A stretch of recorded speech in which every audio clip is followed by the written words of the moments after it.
बुद्ध के उपदेश तैयार करना जो कि धर्मांतरण करने वाले का नियमित साथी बनेगा। पहला सबसे जरूरी कह रहे हैं कि पाली में लिखे गए धार्मिक ग्रंथ के 73 खंड हैं और आम लोग वो नहीं समझ सकते हैं, तो इसलिए छोटी पुस्तिका तैयार करना जिससे कि लोग, और साधारण भाषा में, पाली नहीं समझता है कोई। जब पंचशील पाठ करते हैं तो खाली लोग उच्चारण करता है, समझता नहीं उसमें क्या लिखा बोला जा रहा है। साधारण शब्दों में कह रहे हैं कि बाइबल नाम की छोटी पुस्तिका में यीशु मसीह के संदेशों को समेट कर ईसाईयत का प्रचार पूरे दुनिया में हो गया। इतनी सी बाइबल। उससे आगे इंपॉर्टेंट बात, और जो कि मैं कई जगह जाता हूं, मैं देखता हूं जो हो रहा है वही बाबा साहब लिखे, कि बुद्ध का जब विचार का जब तैयार करें पुस्तिका, तो उसमें उसके जो फिलॉसफिकल पार्ट है, जो दार्शनिक पहलू हैं, उससे ज़्यादा सामाजिक और नैतिक शिक्षाओं पर बल दिया जाए। अब तक जो बल है वो किस चीज़ पे है? अभिधम्म पिटक पे है, दर्शन पे है। तो आम लोग, ये माताएं बहनें दर्शन कहाँ से समझेंगे? उनके सामाजिक और नैतिक शिक्षा पर विशेष बल दिया जाए। अगर इस तरीके से नहीं किया गया और सिर्फ दर्शन पे ध्यान दिया गया तो यह बौद्ध धर्म के प्रचार के लिए सबसे घातक होगा। ये बाबा साहब बोले। आगे कह रहे हैं कि ईसाईयत में बैप्टिज्म जैसी कोई चीज़ नहीं है। जब कोई ईसाई बनता है,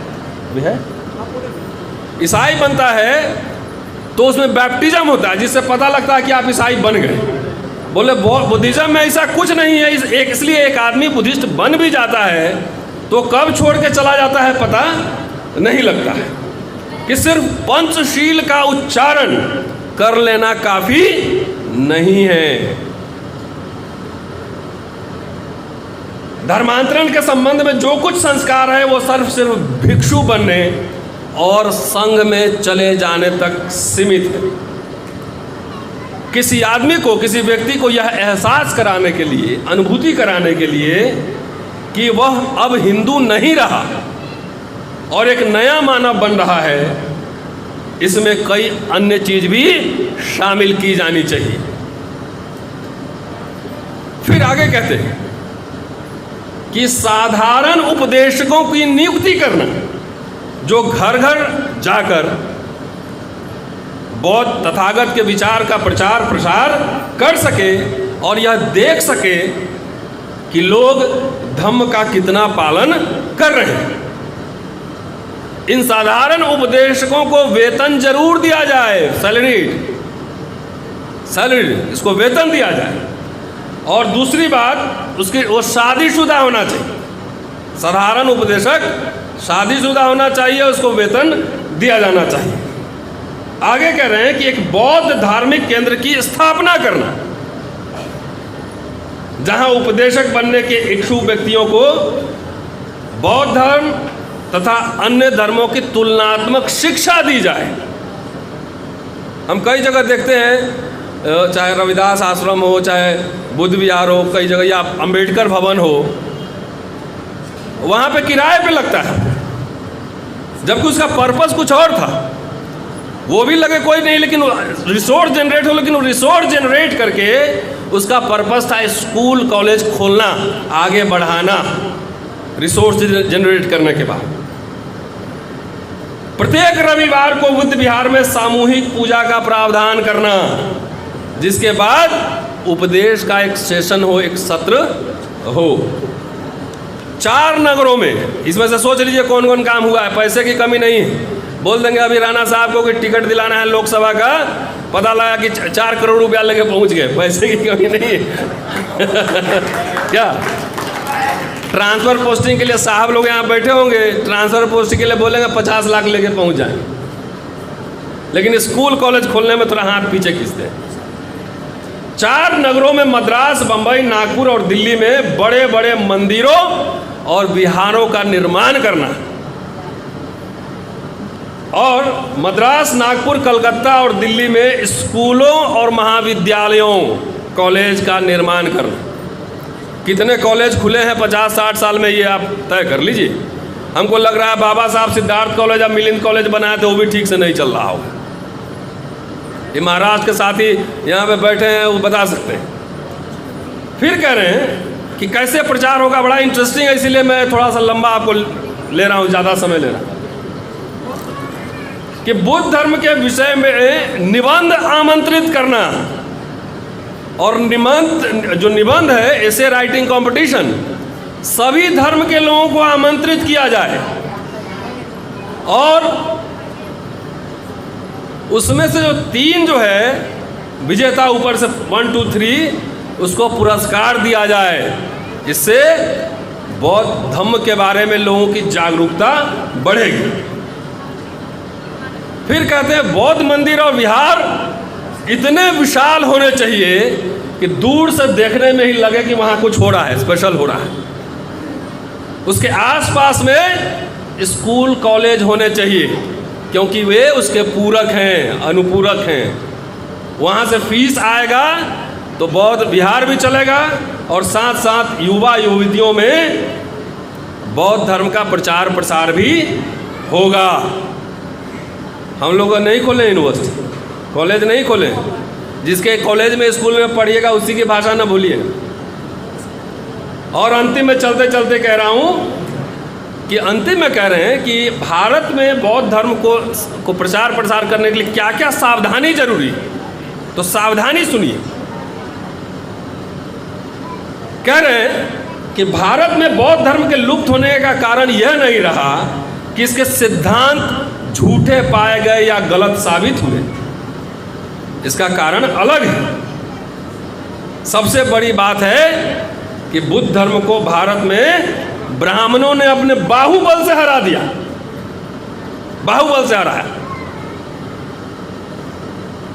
यहाँ पे पुष्यमित्र शुंग की चर्चा करते हैं और उसके बाद कहते हैं कि इस्लाम के आक्रमण से भी बौद्ध धर्म की हानि हुई, वहाँ पे हिंसा हुआ, बहुत सारे बौद्ध भिक्षु मारे गए। और कंक्लूड करते हैं, अंतिम बात बस कह रहा हूँ, ज़्यादा आप लोग थक गए होंगे, कि अब इस्लाम से बौद्ध धर्म को खतरा नहीं है, लेकिन ब्राह्मण से है।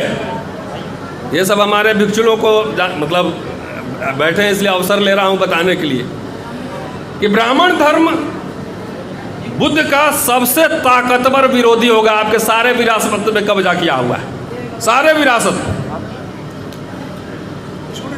ब्राह्मण चाहे जो रंग धारण करे और चाहे जिस दल में रहेगा, वो रहेगा ब्राह्मण ही। ये बाबा साहब कह रहे हैं, भारत सरकार ने किताब छापा हुआ। इसका कारण यह है कि ब्राह्मण श्रेणीगत सामाजिक असमानता, ऊंच नीच में विश्वास करता है, जबकि धम्म समानता में विश्वास करता है। धम्म ब्राह्मण धर्म की जड़ें खोद डालता है। यही कारण है कि ब्राह्मणों को बुद्धिज्म से इतनी नफरत है। जी, ये मूल कारण है। और बहुत संभव है कि ब्राह्मण को बुद्ध धर्म की पुनर्वापसी का आंदोलन का नेतृत्व अगर दिया जाए, अगर हम बौद्ध भिक्षु ब्राह्मण बना ले, बुद्ध के ज़माने में था, उनके 75% अनुयायी ब्राह्मण थे, लेकिन अब कह रहे हैं कि अगर ब्राह्मण को नेतृत्व दिया जाए तो संभव है कि वह अपनी शक्ति का इस्तेमाल धम्म को नष्ट करने में या उसको दिग्भ्रमित करने में लगाएगा। इसलिए शिक्षित वही है जो अपने शत्रु को पहचानता हो। आपके शत्रु कौन है, पहले पहचान लीजिए। कौन आपकी विरासत, कौन आपकी हकमारी जो कर रहा है, जो रिजर्वेशन खा रहा है, जो सब खत्म कर रहा है, वही बौद्ध विहारों पर कब्जा भी कर रहा है और आपकी अस्मिता को नष्ट करने की तैयारी भी कर रहा है। जी, इसलिए कह रहे हैं डॉक्टर अंबेडकर कि कम से कम हमारे आंदोलन के शुरुआती चरणों में उनको बाहर रखना चाहिए, शुरुआती चरण। और लास्ट में कहते हैं कि इसके लिए पैसे की ज़रूरत होगी और पैसा भारत में कम है, न के बराबर है। इसलिए वो अपील करते हैं विदेशी लोगों से कि ये तमाम कार्य करने के लिए धन संग्रह करें और भारत की मदद करें। अब मैं समझता हूँ कि इतने साल में एक डॉक्टर अंबेडकर ही बोलते थे कि हमने एक बड़ा मिडिल क्लास, लंबी तोंद वाला मिडिल क्लास हमने बना लिया है। तो मुझे लगता है कि पैसे की अब कमी नहीं होगी। कम से कम अंग्रेजी मीडियम के 10, 20, 50 स्कूल ही खोल लीजिए पूरे भारत में, कि वो आपकी मुक्ति अंग्रेजी के माध्यम से ही शुरू होगी। Doctor Ambedkar Columbia London university, वहाँ लंदन स्कूल ऑफ इकोनॉमिक्स नहीं पढ़े होते तो वो डॉक्टर अंबेडकर नहीं होते, सूबेदार बने रहते ब्रिटिश फौज में। तो इसलिए अब बच्चों को अब बाबू बनाने से बेहतर है थोड़ा इंटेलेक्चुअल बनाइए, अच्छे बिजनेसमैन बनाइए, है ना, वकील बनाइए, पत्रकार बनाइए, सीए बनाइए। चार्टर्ड अकाउंटेंट कोई बैठे हैं इसमें? नहीं। तो चार्टर्ड अकाउंटेंट नहीं होगा तो हीरा चोर विदेश में घूमेगा, खीरा चोरी के आरोप में आपको जेल में ठेल देगा। सही कह रहा हूँ नहीं? तो आप बनाए ही नहीं, कुछ बनाए ही नहीं, खाली भीड़ है।